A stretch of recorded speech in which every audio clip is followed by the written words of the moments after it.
మహాశివరాత్రి సందర్భంగా శ్రీశైలంలో బ్రహ్మోత్సవాలు ఘనంగా జరుగుతున్నాయి. ఇప్పటికే భక్తులు తెల్లవారుజాము నుంచి పోటెత్తుతున్నారు. తెలంగాణ నుంచే కాకుండా ఏపీ, కర్ణాటక, మహారాష్ట్ర నుంచి కూడా భక్తులు భారీగా తరలివస్తున్నారు. శ్రీశైలం నుంచి మరింత సమాచారం మా ప్రతినిధి శేఖరాచార్య అందిస్తారు. మహాశివరాత్రి సందర్భంగా శ్రీశైలంలో మహాశివరాత్రి బ్రహ్మోత్సవాలు ఎంతో ఘనంగా జరుగుతూ ఉన్నాయి. భక్తులైతే ఇప్పటికే పోటెత్తినటువంటి పరిస్థితి కనిపిస్తా ఉంది. మొక్కులు తీర్చుకోవడానికి శివభక్తులంతా కూడా తెలంగాణ నలుమూలల నుంచే కాకుండా ఆంధ్రప్రదేశ్, కర్ణాటక, మహారాష్ట్రాల నుంచి కూడా భారీ సంఖ్యలో ఆమెను దర్శించుకున్న తర్వాత ఇరుముళ్లు త్యజిస్తారు. ప్రస్తుతము శ్రీశైల మల్లికార్జున స్వామి ఆలయ ముఖద్వారం వద్ద ముందల ఎంట్రన్స్ వద్ద ఉన్నాము. ఇక్కడ చాలా మంది కూడా శివస్వాములు, శివ మాలధారణ ధరించినటువంటి వాళ్ళంతా కూడా ఇరుముళ్లు ధరించేసి మొక్కులు తీర్చుకుంటున్నటువంటి పరిస్థితి కనిపిస్తా ఉంది. ఇక్కడ చాలా మంది శివస్వాములు ఉన్నారు, వాళ్ళతో మాట్లాడించి తెలుసుకుందాం. స్వామి, మీరు ఎక్కడి నుంచి వచ్చారు, ఎప్పుడు వచ్చారు? మరి మామనాడు జిల్లా స్వామి, నిన్న రాత్రి వచ్చినాము.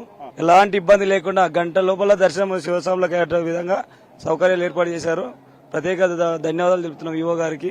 గంగలో అయినా ఎక్కడైనా సరే ఎలాంటి ఇబ్బంది లేకుండా ప్రోటోకాల్ ప్రకారం ఎవరికి ఎంత దర్శనం ఇవ్వాలో, ఏ టైంలో ఎంత ఇవ్వాలో అనేది అందరూ నిర్ణయించారు.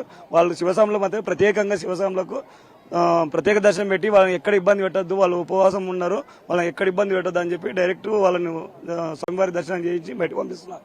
మీరు ఎక్కడి నుంచి వచ్చిందో, ఎన్ని సంవత్సరాలు అయింది? 20 సంవత్సరాలు అయింది స్వామి. ఎక్కడి నుంచి వచ్చి ఎంతమంది? మొక్తల నుంచి స్వామి, మొక్తల నుంచి వచ్చినాము. మాకేం ఇబ్బంది లేకుండా అంతా సౌకర్యం బాగుంది. మంచిగా చేసినాం, దర్శనం చేసిన మంచిగా ఇచ్చిండ్రు, అంత అయింది స్వామి. వీళ్ళతో పాటుగా మరి కొంతమంది స్వాములు ఇక్కడ ఉన్నారు, వాళ్ళతో మాట్లాడిద్దాం. చెప్పండి స్వామి, ఎక్కడి నుంచి వచ్చిండ్రు, తర్వాత ఎట్లా కాలినడక? నారాయణపేట జిల్లా మహాపాదయాత్ర. మేము ఒక 80 మంది వచ్చాం స్వామి. 80 మంది పాదయాత్ర చేసిండ్రా? ఒక 80 మందిలో ఒక 35 మంది పాదయాత్ర చేస్తాము. మరి అనేక దర్శనానికి బ్రహ్మాండంగా జరుగుతున్నాయి బ్రహ్మోత్సవాలు. శివస్వాములకు ప్రత్యేకంగా క్యూలను ఏర్పాటు చేసి వాళ్ళొక్క ఇబ్బందులు లేకుండా చేయడం జరుగుతుంది ఆంధ్రప్రదేశ్ రాష్ట్ర ప్రభుత్వం. ఇప్పుడు ఎక్కడ అంటే ఏ రోజు వెళ్ళారు మీరు? మేము 19 తారీఖు నుంచి వచ్చాము, 23 తారీఖు వరకు పాదయాత్ర చేస్తాము. ఇప్పుడు మీరు అంటే పాదయాత్ర చేసుకుంటూ వచ్చిండ్రు, అంటే నల్లమల అటవీ ప్రాంతం అంతా కూడా వచ్చిండ్రు. అక్కడి నుంచి చూస్తుంటే సేవా కార్యక్రమాలు మీకు పండ్లు కానీ అలాంటివి అందినాయి? అందినాయి స్వామి. ఎక్కడెక్కడ? అక్కడ అచ్చంపేట నుంచి ఇక్కడ నల్లమల దొమ్మలపేట వరకు అందినాయి స్వామి. మజ్జిగ ప్యాకెట్లు కానీ, పండ్లు కానీ, అన్నదాన కార్యక్రమం కానీ మంచిగా చేయడం జరిగింది. మీరు పాదయాత్ర చేసుకుంటూ వస్తుంటే అంటే చాలా దూరం కదా, 100 కిలోమీటర్లు నడిచి వచ్చిండ్రు, కాళ్ళకి నొప్పులు అలాంటివి? బొగ్గలు వచ్చేస్తాయి స్వామి, బొగ్గలు వచ్చినాయి. మాకు ఒక బొగ్గలు వచ్చినా కానీ ఆ శివుడి కోసం మేము మహాపాదయాత్ర చేయాలని మా యొక్క మనసులో ఆ భగవంతుని కోసం ఎంత కష్టమైనా సరే మేము నడవాలని వచ్చేసినాం సార్. శ్రీశైల వ్యాప్తంగా ఈ రోజు ఇప్పటి వరకే 1,00,000కు పైగా భక్తులు ఇక్కడ స్వామివారిని దర్శించుకున్నట్టుగా మనకు సమాచారం వస్తా ఉంది.